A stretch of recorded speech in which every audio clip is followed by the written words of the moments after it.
Here are 10 reasons why EVs are better than fuel-burning cars. Range anxiety.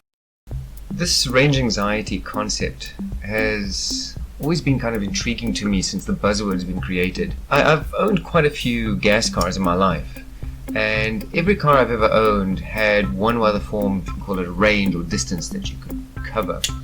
And an EV is no different. You know, in the same way that I got to know how far my cars could actually go for the amount of gas they had in the tank, it's the same as an EV. I know how far I can drive on an EV. So I don't really face an issue of range anxiety. Although I have an interesting story to tell you. It's about actual range anxiety. I had my gas car level. My gas tank on my car was quite low. And that was fine. I left my home with the intention of getting to a gas station and filling up the tank on the way to work. Got onto the highway and that little light turns on when you know you've got about 15 minutes of drive to go. And I found myself in a surprise traffic jam. And at the rate at which the traffic jam was actually moving, it was going to be a good 30 to 45 minutes before I got to the gas station. And I had about 10 minutes worth of gas left over. Now that is real anxiety. You start doing maneuvers like turning the engine off, turning it back on, moving the car forward, immediately turning it off, and causing sort of, I don't know, issues with cars around you. That was, a sense of, you're about to become a pedestrian very soon. And as I said, that was anxiety. Interestingly enough, the same thing happened in my EV. I was at about 14% charge and heading to work, and I knew I could just make it with that 14% charge. And I also landed up in a surprise traffic jam on the highway. But this time round, it kind of worked in my favor, so to speak. The EVs are more efficient in stop-go traffic than they are in the highway. And yeah, there was no anxiety there. Free gas or petrol. This is one of the secrets of actually owning an EV. A lot of people don't know it, but to fill an EV, or should I say rather just to top up the charge of an EV, it costs about 50 cents. And with this sort of, if you can call it, EV revolution going on, a lot of places that are offering charge stations actually aren't charging money for those charge stations. So as an example, when I go watch a movie at the local movie house, there's a garage there with a charge station. And if you just park in, plug your car, go watch your movie, pay for the parking as you would normally, they throw in that charge for free. Now, this may well change in the future. Many of the charge places actually have you sort of sign up where they get your credit card information and they don't charge you any money, but you know that when they've got your credit card information, they may well charge in the future. But in the meantime, I think there's sort of a growing awareness that for the amount of electricity used, particularly to just top up the charge, it is so nominal that it's actually not even worth the while of going through the whole transaction, the credit card cost transaction, and they'd rather just give you electricity for free. So this is an interesting sort of benefit of having an EV over a car, in that, well, you get free gas. Priority parking. Kind of like interesting twists, perks to having an EV. That was quite a bit of a surprise to me. I kind of always thought that any sort of parking lot would designate, if they had to designate spots to EVs, they would kind of like put it in some sort of dark corner at the back of the parking lot. But as it turns out, no, they actually put it up right up front in what seems to be very much a priority parking area. And that's actually been quite a nice surprise to owning an EV, as you're now somehow treated special and have these priority spots right up front. I know there's a lot of you guys who like to go and park in those priority spots, but keep in mind that we've now learned as EV owners that we can actually take a photograph of your license plate and send it in to whichever authority. You actually get a ticket for that. But nonetheless, the fundamental is that going into a parking lot and finding that right up front you've got priority parking. Like, how cool is that? Don't waste time going to a gas station. I guess many of you are going to perhaps frown at this one, thinking, what's the waste of time going to a gas station? And you perhaps have already identified a gas station that's on your way home or on your way to work, or something along those lines. And I never really thought about this until I owned an EV. And that is the amount of time you spend inside the actual gas station, let alone the time it takes just to get to the gas station. In North America, the average gas car owner spends 3 hours a year just filling up their car. You know, if you actually equate that over your driving life period, that's about 192 hours of your life are wasted just inside the gas station, let alone trying to get to a gas station. I guess, you know, in comparison to how much time you waste on YouTube, 192 hours is not much. Yeah. But the fundamental is that, you know, it's just that extra bit of time that you have to yourself that you don't really have to bother with standing outside in the cold or whatever and filling up your own car. And, well, there's an advantage to that. Ice cars can be fucking cold to drive in winter. I just have to think about that one for a moment. It's cold to drive an ice car. Yeah. Okay, anyway, so yeah, I guess, you know, you drive a car in winter, and anybody who's got a gas car knows that you can only turn on the heater once the radiator temperature has gotten up to that optimum level, that mid-level. And for me, when I used to drive my gas car, I knew exactly how far it would be. It would be 1.4 kilometers, in fact, before the heat needle would be in the middle there, and I could turn on the heater. And in this part of the world, where in some cases in extreme winter it goes down to minus 30 or minus 40 degrees Celsius, on just sort of generally it's minus 10 to minus 15 at night, it's pretty harsh. That 1.4 kilometers is 1.4 kilometers of freezing hell before you can actually turn on the heater. In my EV, the EV heating system works on a totally different system. Within 300 meters, my car is toasty hot. So it's a far more civilized, you know, sense of getting in a car and getting yourself into a comfortable level and driving off. Well, anyway. EVs are ready to drive right away. This point actually follows on from the previous point. It's about in winter when you have your gas car and you start it up.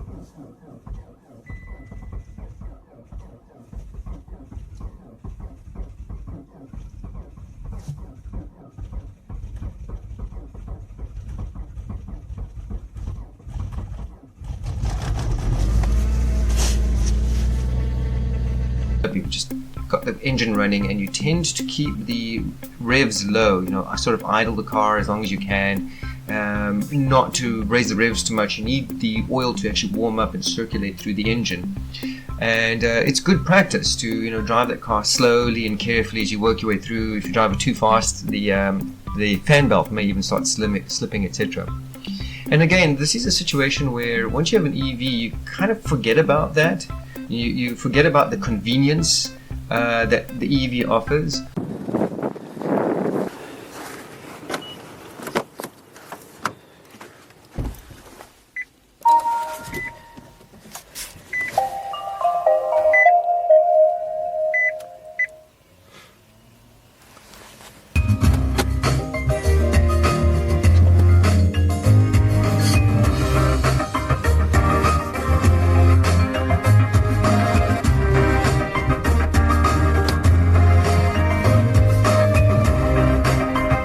In that, you know, just turn on the button and put your foot on the gas and go kind of scenario. It actually starts making quite a bit of a difference when you've got somewhere to be, particularly when it's cold weather and you just want to get going, sort of situation. And again, the EV starts to feel more like an appliance than it does a car. You just turn it on and go. It's just so hassle-free, so to speak. Drive quality. Right. Now, the drive quality, I think many people already know that EVs are dead silent. You don't hear the engine. Not so long ago, I flew over to a specific city and rented a car, and it was a high-end luxury German car that the rental company handed to me. It had like 600 kilometers on the clock. And at that stage, I got, the experience of going from my EV back to a gas car and driving a gas car. A huge reality check kicked in. Now, I want you to think about this statement I'm going to make and think about it carefully. An EV has the ride quality of a Rolls Royce. It is that quiet. Now, think about that for a moment, because when you start comparing the EV to, say, just a luxury German car, my EV has actually got a better ride quality. I've got a Nissan Leaf, just a basic Leaf. It's nothing special in the grand world of motor cars. But the drive quality is better than a German luxury car. You really need to allow that to sink in for a moment, and the implications of that. How do German luxury cars in the future distinguish themselves from EVs, from perhaps other EVs as they themselves make EVs? It's perhaps the layout of what you see, the upholstery or something along those lines. But as far as the engineering drive quality goes, well, yeah. No stupid maintenance costs. Okay, so we all know that EVs don't have the maintenance requirements of a gas car. And there's obviously a cost benefit to that. But there's also another benefit that I think a lot of people don't really put a cost to, and that's the hassle. In my gas car, if you either break down right away, or you have to have a tow truck come and pick you up, or you just manage to get to the mechanic, or something's about to break down and now you got to make an appointment with the mechanic, and then you go through all those logistical issues of how do I get my car there, how do I get to work, and then reverse, how do I get my car back from the mechanic, etc., etc. And these kind of hassles put you in a situation where you really are sitting back thinking, oh no, that hassle is something we don't really put a cost to for some crazy reason. So I really wanted you to think about this. I've got a nice little list over here of all the items that a gas car that break down, that needs maintenance. So EVs don't have air filters, they don't have oil filters, they don't have fuel filters, they don't have spark plugs, spark plug cable, they don't have fan belts, timing belts, there's no water pump, there's no fuel pump, there's no generator or alternator. The exhaust pipe doesn't rust because there's no exhaust pipe. You get that little exhaust regulator. You don't have engine oil, you don't have the gearbox or transmission oil that needs to be changed on a regular basis. Clutch fluid, you don't have to worry about that. The battery itself, how often that happens. And then there's like the radiator hose. Yeah, you don't have to worry about any of that. Road handling. I'm going to go back to the story of when I went off to a different city, flew over to a city, then rented a car and got this German luxury car that only had 600 kilometers on the clock. And I'm the kind of driver who likes to have a bit of a heavy foot, so to speak. I took a turn off from the highway in that German car, and I found the car screeching and fishtailing around the bend, and that's when I realized, crap, this is the speed that I would normally take in my EV to go around that kind of bend, and that German car can't handle it. And that's because in an EV, the center of gravity is, well, in the center of the car.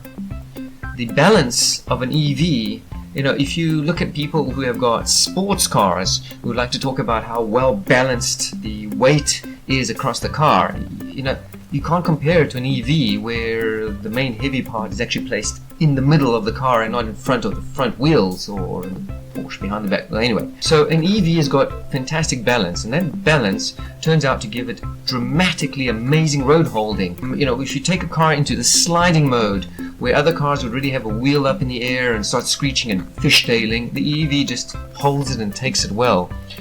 It's absolutely an astonishing drive. The road handling is just simply remarkable.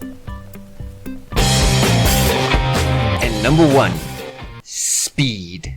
Alright, so when it comes to speed, there are normally two categories: how fast the car goes on the highway, and there I don't want to talk too much about that because, EVs and normal gas cars can quite easily break the speed limit quite comfortably. It's more that, that launch, that pull-off at the traffic lights where life becomes a little bit more of a, if you can say, a race where you either have some asshole coming on the inside, you decide you want to close the door on him because you're sick and tired of people trying to cut in front of you, or you are that asshole who's in desperate need to get somewhere and you need to cut in front of the rest of the traffic, and that pull away.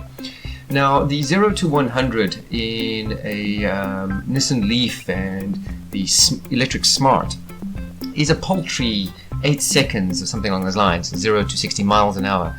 And that seems like nothing special, but you're not trying to get to 100 kilometers an hour. You're trying to get ahead of somebody within the first 50 or so meters. And that is actually when an EV is astonishing. It's an absolutely amazing drive. Where other cars are still engaging their clutches, the EV is really off the mark, it's gone.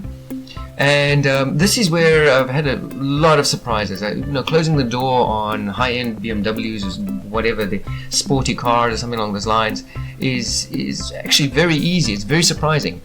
But this is the low-end EV being compared to a sporty car. If you start taking the Model 3 Tesla, the Model 3 doing a 0 to 100 in less than 3 seconds, you are in supercar territory. Think about that for a moment. For the amount of money you've paid, if you're a kind of guy who really enjoys that thumping thrust of power, that sense of it, and I've got to be honest with you, it's actually kind of fun. Don't buy a performance German car. Don't go and even try and put wings on your car and open up the exhaust and tune your engine. All that kind of stuff is actually kind of a waste of time. If you can afford a Model 3 Tesla, go for it. It is just simply an amazing drive, and that power. You're right up with the supercars. Think about that for a moment, and it goes beyond just that pull away. It is, if you're on the highway and you're busy just sort of cruising along and you need to, engage and go fast to overtake or something along those lines, you just decide to put foot and move away. The instantaneous response of an EV is just simply amazing to drive. There is no question. Once you get those two experiences, you start realizing that anything else is really paltry. Bonus point. Having a person come up to me with a set of jumper leads asking for a jump, and you kind of look at him and think for a moment that I'm the one whose car is battery electric. Your car is gas powered, and yet your battery has gone flat and you can't get your car going. There's a lot of irony for that little statement alone. In summary, think about it for a moment. You've got a car that really has a fuel consumption cost that is somewhere in the level of a 50cc motorcycle. It gives you priority parking, for argument's sake, and the fuel is often offered for free. You don't have to worry about cold starting. You've got a nice comfortable drive. It is comparable to a Rolls Royce. It's got a drive handling that is way superior to any sort of sporty car. It's got the speed that is really up there with supercars, and no maintenance costs. This is a car that checks all the boxes. Why on earth wouldn't you want that? So, as some fun, here's a little compilation video that I put together. Enjoy.